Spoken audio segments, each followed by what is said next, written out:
Bismillahirrahmanirrahim. Assalamualaikum warahmatullahi wabarakatuh dan juga selamat pagi dihulurkan untuk rakan-rakan kita yang terus bersama kami di Ruang Udara Radio Institut Kefahaman Islam Malaysia. Hari ini kita kembali untuk sama-sama kita ikuti rancangan Tarbiyah. Seperti biasa kita bersama dengan yang berbahagia Profesor Dr. Muhaya Muhammad yang merupakan pengarah Prof. Muhaya IN Lesit Center Kajang. Assalamualaikum Prof. Waalaikumsalam ni. Sihat kita Prof. Syukur pada Allah. Salam Syawal untuk Prof. Terima kasih sama pada penonton sekalian ya. Saya baik. Untuk hari ini insya-Allah Prof akan berkongsi bersama kita yang akan memperkatakan tentang tajuk transformasi diri seorang guru Prof ya. Jadi sebagai mukadimahnya Prof silakan. Terima kasih. Assalamualaikum warahmatullahi wabarakatuh kepada Nik yang baik hati dan para penonton yang dirahmati Allah sekalian. Alhamdulillah saya pilih topik ni Nik semalam. Saya tercetus nak buat topik ni sebab tengok dekat TV seorang ulama bercakap tentang pendidik, guru, di mana baginda Nabi Muhammad sallallahu alaihi wasallam memang seorang pendidik. Dan rupanya ni kita semua ni adalah guru. Bukan maksud guru saya ni guru di sekolah saja ni. Kita semua guru. Sebab itu cuba kita fikirkan perkataan mengajar dan mendidik. Kalau kita kata mengajar saja, kita ajar satu ilmu, mungkin 2 campur 2, 4. Tetapi mendidik bukan hanya IQ. Mendidik tu dia punya IQ, dia punya EQ, dia punya SQ. Maknanya pendidik ni orang yang mendidik manusia kepada akalnya, kepada hatinya, kepada tidak tanduknya, kepada cara melihat dunia. Maknanya sistem kepercayaan. Sebab itulah kita punya sistem kepercayaan dan sistem nilai yang menentukan fikiran kita. Dan fikiran kita itulah yang menentukan emosi kita. Dan emosi itulah menentukan tindak balas kita. Jadi baginda Nabi Muhammad sallallahu alaihi wasallam yang kita kasihi cintai, memang baginda sentiasa mendidik para sahabat, para isteri baginda dan semua ummah. Kita semua ni belajar sebab selain daripada ilmu yang baginda turunkan, ilmu wahyu, kita juga ada sirah. Jadi maknanya kita belajar dari segi ilmu dan hati kita dan sahsiah baginda, semuanya kita belajar. Maknanya bila kita mendidik, guru ni sebenarnya kita mengajar manusia cara hidup di dunia ini. Cara hidup di dunia, untuk bahagia di dunia, untuk bahagia di akhirat. Dan saya menyerulah kepada sesiapa, pertama kita cakap pasal guru yang formal ya. Bagi guru-guru yang mengajar tadika dan pratadika. Tadika maknanya 4 tahun ke atas. Pratadika daripada mungkin saya tak tahu berapa sampai bawah tu. Sebenarnya ni pratadika tu sangat penting sebab otak kanak-kanak macam sponge. Dia masuk apa yang dia lihat, dia dengar berulang. Jadi dia punya paradigma, jadi dia punya sistem kepercayaan, jadi dia punya sistem nilai. Dan cara dia dilayan oleh guru dia belajar, oh macam ni kalau kita tak tahu orang tengking-tengking rupanya ya. Oh jadi saya pun kalau saya tak setuju dengan saya tengking juga. Jadi kalau siapa yang membuka tadika, pratadika, tadika sama secara Islam, ada kita ada tadika yang menekankan awal-awal suruh hafazan. Budak kecil suruh hafaz Quran. Bagus. Tetapi kalau kita hanya fokus kepada suruh dia baca Quran saja, tapi akhlak Quran, akhlak baginda Nabi Muhammad sallallahu alaihi wasallam tidak diterapkan pada guru. Kalau guru yang mengajar tu kasar bahasanya, memarahi kanak-kanak, mana boleh ni? Sebab kanak-kanak bawah 7 tahun kita tak boleh marah ni. Kita kena sayang saja. Kita mesti timbulkan yang baik saja, beri contoh yang baik. Mana kita mengajar kanak-kanak bawah 7 tahun ni dengan akhlak sahsiah diri kita. Bukan apa kita cakap, sebab anak-anak macam juga dengan ibu bapa mereka tak dengar, tak ikut apa yang mak dia cakap, tapi mereka ikut apa mak dia buat. Sebab bila kita memandang perbuatan seseorang ni, kita pandang dengan mata fizikal, kita faham dengan otak kita, kemudian kita akan ikut. Anak-anak kita kan ikut perangai kita. So kalau kita pakai tudung, anak pun nak pakai tudung. Kalau kita solat, anak pun nak solat. Macam tu pelajar-pelajar di tadika. Sebab kadang-kadang saya pernah juga pergi tadika tengok untuk pilih cucu saya tu. Tadika banyak saya pergi. Dan pertama saya lihat, bukan saya tak tengok pun silibus apa diajar ni. Yang menarik hati saya perhati guru itu. memek muka dia, intonasi bercakap, ketepatan waktu dia. Kalau guru tu lengah ke, lambat ke, tak ikut waktu, macam mana kita nak ajar disiplin pada anak kita? Kalau guru tu mukanya masam, bahasanya kasar, macam mana kita nak akhlaknya lembut? Sebab orang yang tidak ada akhlak lemah lembut ni memang tidak akan berjaya dunia dan akhirat. Dan orang terpikat kepada Islam bukan kerana ilmu Islam ni. Orang terpikat kerana akhlak orang Islam itu. Jadi kalau kita mempunyai buka tadika yang menghafaz Quran, tadika Islam, tak kiralah, asalkan label Islam, tolong tentukan kita lebih baik daripada tadika bukan Islam. Yang sedih kadang ni, tadika bukan Islam ni, kadang dia orang lebih menekankan benda itu daripada kita. Jadi saya hari ni niat betul-betul kerana Allah, hari Jumaat yang baik ni, kalau boleh pengusaha tadika, pra-tadika yang menjaga kanak-kanak, tolong ingat, apa kita buat, kita sedang menanam benih-benih racun atau benih-benih baik pada minda, paradigma dan jiwa kanak-kanak yang kalau sekarang berumur 4 tahun, mungkin dia hidup 70 tahun lagi ni. Jadi apa yang kita tanam, pokok yang kita tanam itu, benih itu akan hidup selama 70 tahun. Berbanding dengan orang yang mengajar. Macam kalau kita profesor di universiti, kita mengajar orang jadi doktor, umur dah 25 ni. Kalau PhD umur dah 30 lebih. So jangka masa, dan selalunya kalau kita mengajar di universiti ni, orang lebih fokus kepada ilmu itu. Tetapi kalau mengajar di sekolah rendah, di pra-tadika, tadika, sahsiah sangat memainkan peranan yang penting. Sebab kita nak bina sahsiah mesti daripada awal. Kalau dah masuk universiti, dah buat PhD, nak ubah agak susah ni. Pasal nak melentur buluh tu mesti daripada rebungnya. Jadi bila kita anggap kita semua guru, maka ibu sebagai guru.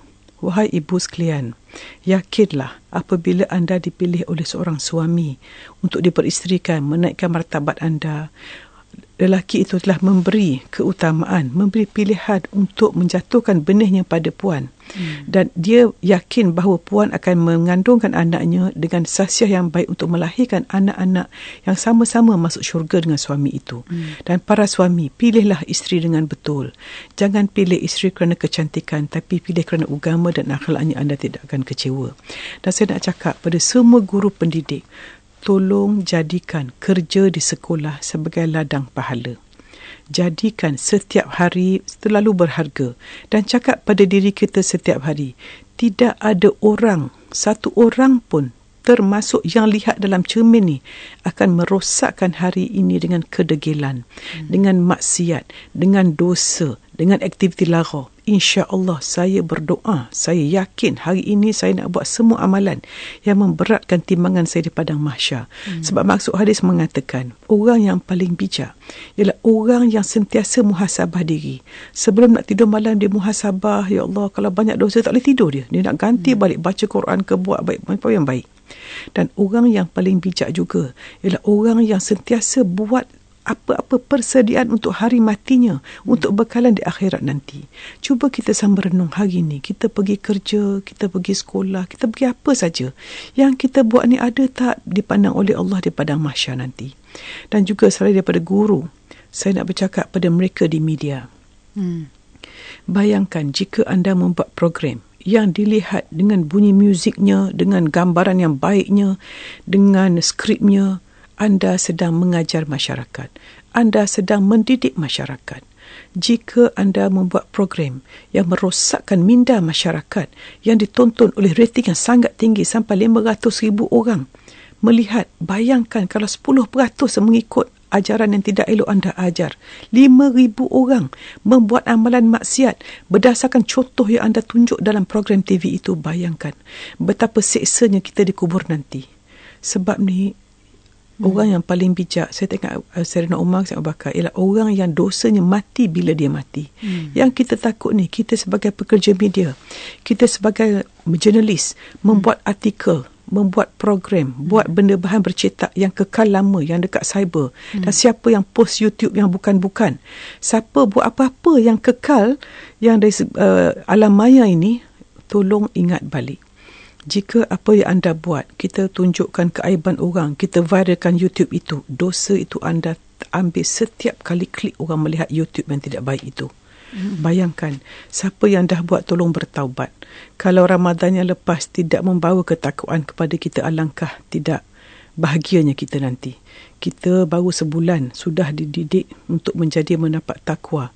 Tetapi dalam ketakwaan yang kita dapat Ramadan tidak mengubah kita pada Syawal ini, dan kita tidak mendidik diri kita, masyarakat dan siapa yang berkeliling kita, dengan alangkah ruginya. Wallahu alam. Saya tidak mengkhidmah kepada perkongsian kita pada pagi ini dalam rancangan Tarbiyah bersama dengan yang berbahagia Profesor Dr. Mohaya Muhammad.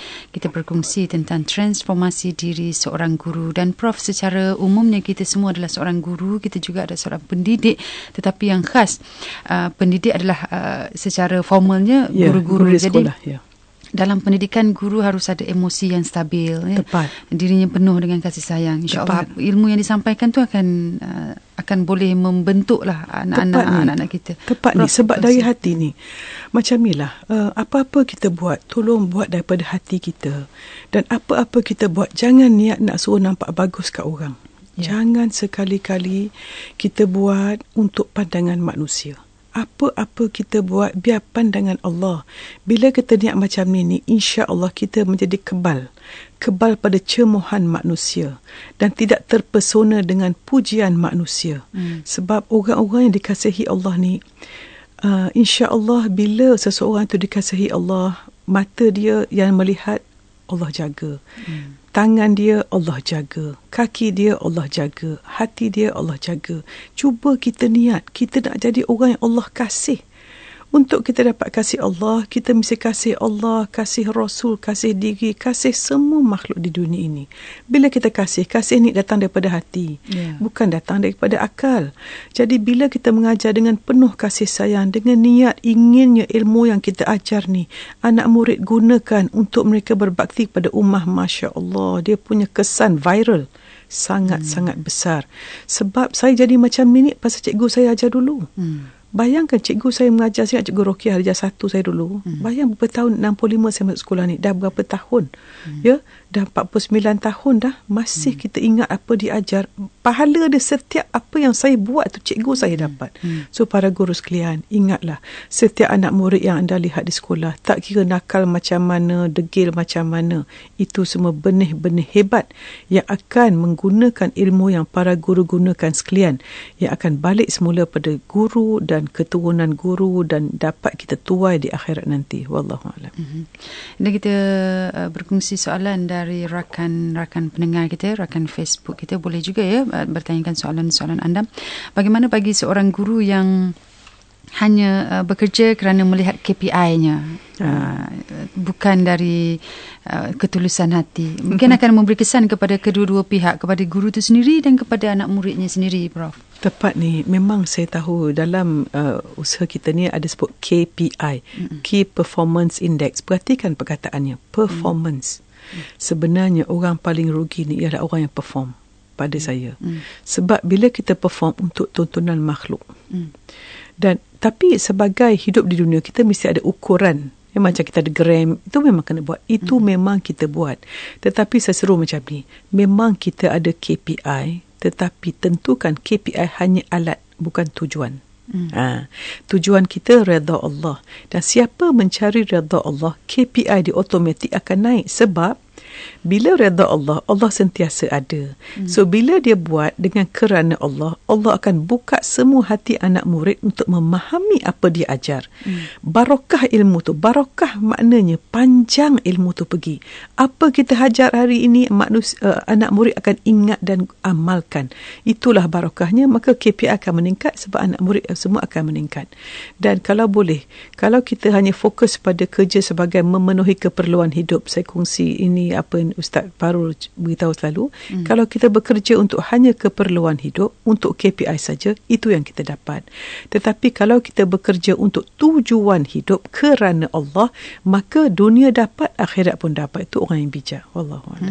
Saya dan ada juga soalan yang berikutnya, Prof, berkaitan dengan guru ni banyak dikaitkan juga dengan masalah stres ataupun tekanan. Mungkin Prof dapat berkongsi ataupun memberi tips juga panduan bagaimana guru harus kekal stabil dan emosinya tidak tertekan dengan kerjanya. Terima kasih. Yang pertama, Manusia hanya akan stres kalau banyak ego.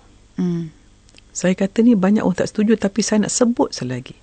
Sebab kita stres, tertekan bila kita nak kawal, bila kita nak dapat, bila kita nak nampak bagus, bila kita bergantung pada manusia, bila takut pada manusia.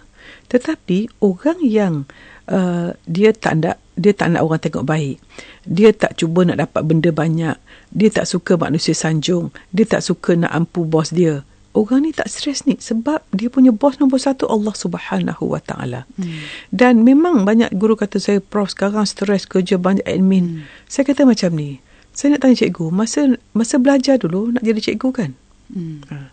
Bila nak pergi interview tak ni? Ya kan? Nak dapat skill itu, nak dapat skill ini. Macam mana menangani temu duga?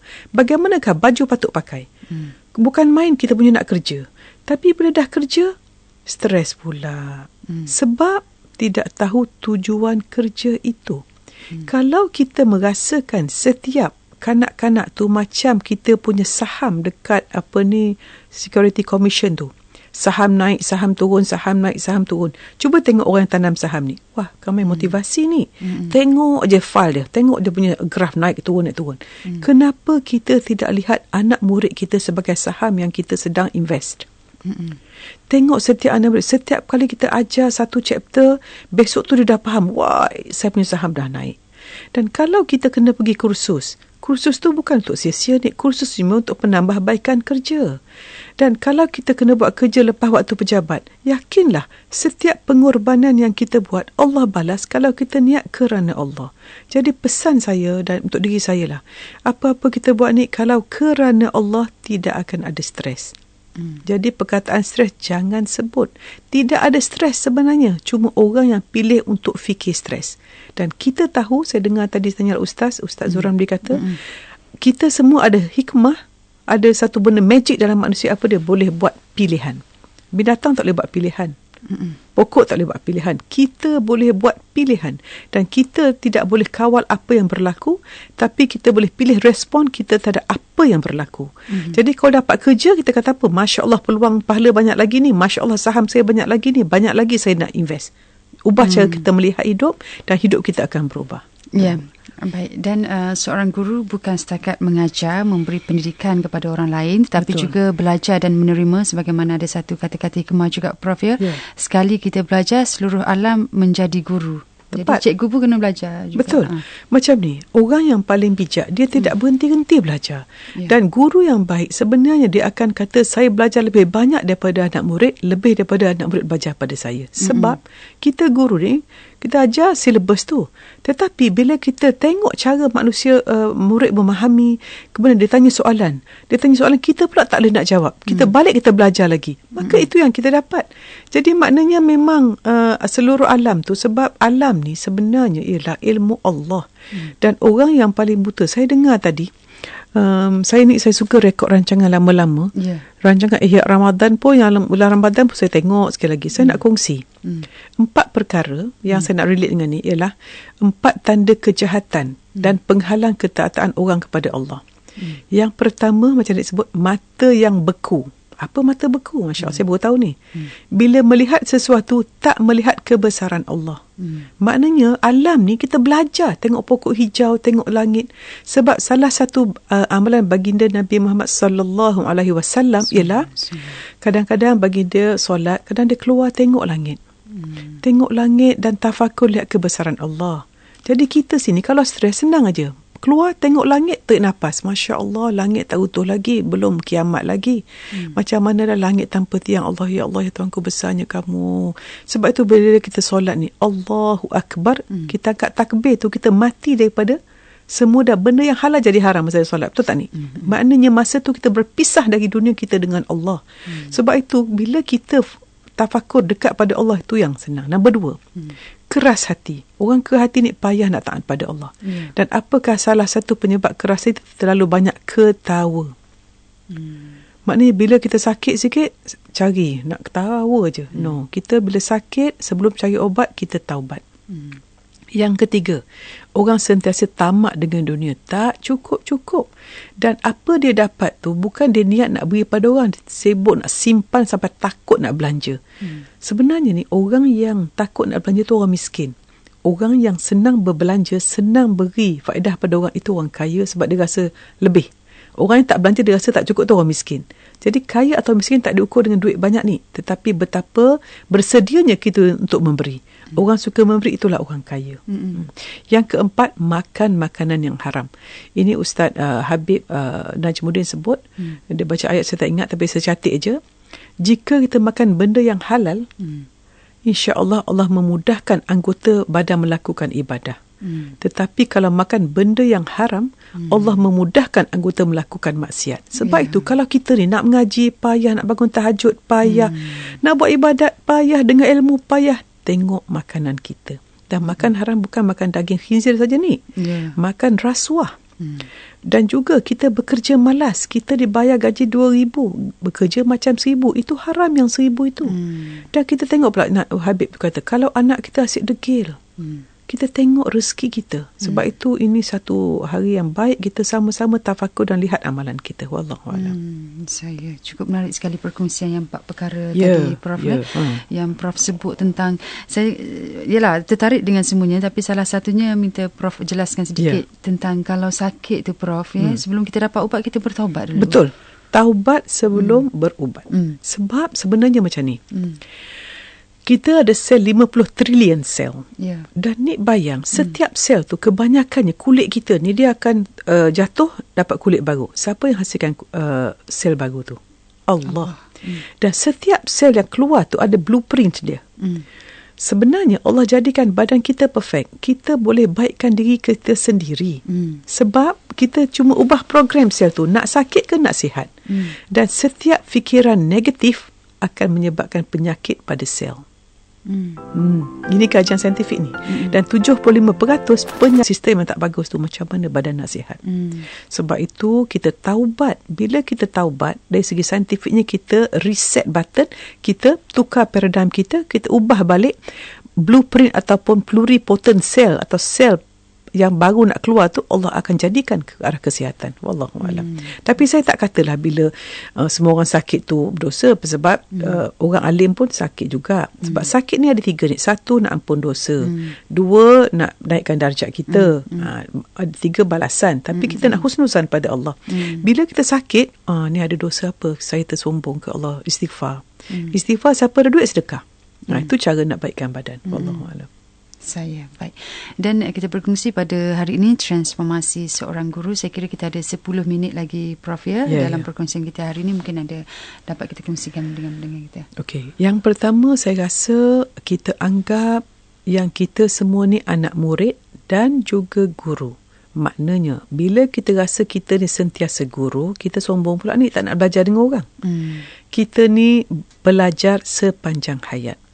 Dan bila kita belajar, saya nak cadangkan, kita semua dan saya sendirilah, berapa jam daripada masa kita gunakan untuk belajar. Dan orang macam ni semua sebenarnya guru yang sangat hebat ni. Saya rasa IKIM tinggi, rating sangat tinggi sekarang ya. Dan ni bayang berapa puluh ribu kereta dalam perjalanan yang pasang radio IKIM, mendengar setiap kata-kata tu yang mendidik jiwa mereka. Jadi kalau boleh kita semua ni audit waktu kita gunakan untuk mendengar rancangan bermanfaat. Yang kedua, saya nak sebut macam ni, berapa orang daripada kita menonton televisyen secara design. Maknanya kita tonton TV, kita pilih apakah rancangan nak masuk, atau kita membiarkan apa saja sampah sarap ke permata ke masuk ke dalam minda bawah sedar kita. Sebab sebenarnya minda kita ni, kita ada minda sedar, minda bawah sedar. Minda sedar ni akal kita 5% saja. Tapi minda bawah sedar 95%, dan reseptor atau sel yang menerima ialah reseptor ni ada pada 95% daripada sel kita. So ni bayang, setiap apa yang kita lihat masuk dalam minda bawah sedar. Sebab minda bawah sedar ni terkesan dengan gambaran, bunyi, emosi. So kalau kita pembikin drama, kita buat insert rancangan ganas, ya, orang marah, emosi negatif, kita sedang mendidik masyarakat ke arah menjadi orang negatif. Suami yang kasar, suami berpoya-poya, wanita gedik dan sebagainya. So tengok balik, saya berdoalah kepada Allah Subhanahu Wa Taala. Allah buka pintu hati pada semua penerbit drama, semua owner of all television. Cuba tengok balik klip yang ditunjuk berulang-ulang. Sebab tu Nik, personally saya kalau tengok TV ni, saya tape semua. Sebab saya tidak suka melihat benda yang diulang sama-sama yang saya rasa tidak ada faedah pada minda saya. Baiklah saya pilih ilmu yang saya hendak tu, maknanya kita ada tapisan kita sendiri untuk diri kita, untuk diri anak-anak. Hari ini kita mulakan hari kita, nak cari ilmu ke nak cari berita? Kalau kita suka sangat berita sensasi, kita pergi tengok YouTube yang sensasi, kita buka page yang sensasi. Itulah keladak dalam jiwa kita yang suka pada benda-benda yang tidak baik. Yang kita takut ni ialah hati kita ni suka pada benda tidak baik. Dan orang paling beruntung ialah orang yang salah satu sifat takwa ni, dia akan suka pada apa yang Allah suka dan tidak suka pada Allah tidak suka. Dan kalau kita nak tengok rancangan tak baik, bayangkan Rasulullah sallallahu alaihi wasallam sebelah kita, tengah tengok TV dengan kita, nak tengok tak rancangan tu? Kita pasang YouTube, nak tengok tak Nabi dengan kita? Apa kata baginda Nabi Muhammad SAW? Kita kat padang mahsyar nak cari syafaat Nabi. Kalau kita tidak ada langsung fikir, kita hidup dengan cara teratur, kita design. Bayangkan ni, kita ni sibuk sangatlah kalau nak buat majlis perkahwinan tu. 6 bulan rancang untuk 1 hari. Tapi kita kalau nak masuk syurga ni tak ada perancangan. Nak buat rumah, kita punya ambil loan, kita punya buat pelan, punya monitor, kontraktor, nak duduk rumah sekejap saja. Tetapi yang syurga melihat wajah Allah, kita tunggu di apakah perancangan kita. Kita punya rancang akal kita ke arah mana, hati kita ke arah mana, tindak tanduk ke arah mana, pekerjaan ke arah mana, pakaian ke arah mana, makanan ke arah, semua yang kita buat. Sebab itu Islam ini satu cara hidup. Islam bukan hanya agama. Islam sampai masuk bilik air macam mana. Dan kita audit, saya pun nak sama audit diri ni. Berapa orang daripada kita bangun pagi fikir apakah sunnah Rasulullah sallallahu alaihi wasallam. Cuba kita jadi guru yang baik pada diri kita, pada anak kita. Mulai hari ini, saya duk berangan ni nak buat satu jurnal sunnah Rasulullah. Daripada kita start pagi, apa kita buat, minum air ke, minum air suam ke, taruh madu ke, selawat ke, apa makanan baginda, kan ada banyak buku, ada Telaga Biru dan sebagainya tu, semua tu pasal cuba kita kenali Rasulullah. Dan cubalah, pasal kalau orang motivasi, banyak kata, if you want to be successful, follow the successful people. So Nabi Muhammad memang orang paling dikasihi, makhluk paling dikasihi yang memang dah ahli syurga. Apa kata kita ikut exactly walk the trail of Rasulullah. Jadikanlah kita orang yang sangat-sangat menjaga setiap fikiran, emosi, tindakan kita. Pada hari Jumaat ini, siapa yang rasa nak betulkan diri, tolong reset minda. Tolong celik mata dan jiwa. Tolong lakukan transformasi diri melalui hati kita, sebab tak boleh, transformasi ni tak boleh melalui akal saja. Mesti melalui hati, sebab kita hendaklah tahu, kita hendaklah mahu dan kita mampu melakukannya dengan mujahadah. Wallahu a'lam ni. Saya minta maaf pada ni dan juga para asatiza, ustaz, ulama yang luar sana kalau tersilap apa saya sangat suka orang tegur, dan saya doakan juga pada orang tua pada saya kalau macam baik sangat minta maaf, dan kita sama-sama berdoa Allah beri kita kekuatan untuk sentiasa mencari redha Allah dan sama-sama kita bebaskan diri kita daripada penghargaan manusia. Wallahu a'lam. Saya baik, terima kasih diucapkan kepada yang berbahagia Profesor Dr. Muhaya Muhammad pada hari ini berkongsi menerusi rancangan tarbiyah, dan insya-Allah kita akan dapat ikuti rancangan ini juga Prof ya, ditulis menerusi artikel berita harian di Ruangan Agama. setiap hari Jumaat. Bolehlah Rabu. membaca Hari Jumaat ni bukan Rabu. Sebelum ni hari Rabu, tapi kita dah tukar artikel ni disiarkan pada hari Jumaat. Jadi apa yang kita bincangkan, Prof kongsikan ni akan dapat diikuti dalam penulisan pada Jumaat depan. Jumaat depan. Masya Allah, satu benda yang baik ni yang saya kata, kalau boleh kita hidup setiap hari, jadikan apa yang kita buat ni digitizekan, supaya kalau kita mati pun insya Allah amalan berpanjangan. Begitu juga yang tak baik. Wallahualam. Terima kasih ni. Tahniah pada Berita Harian IKIM. Saya terima kasih banyak Prof ya. Dan sekali lagi kepada anda, rancangan kita ni akan dapat ikuti pada malam nanti pukul 1 pagi dan juga pada hari Ahad 10.15 pagi. InsyaAllah. Terima kasih. Terima kasih banyak Prof bersama kita hari ini. Assalamualaikum. Waalaikumsalam.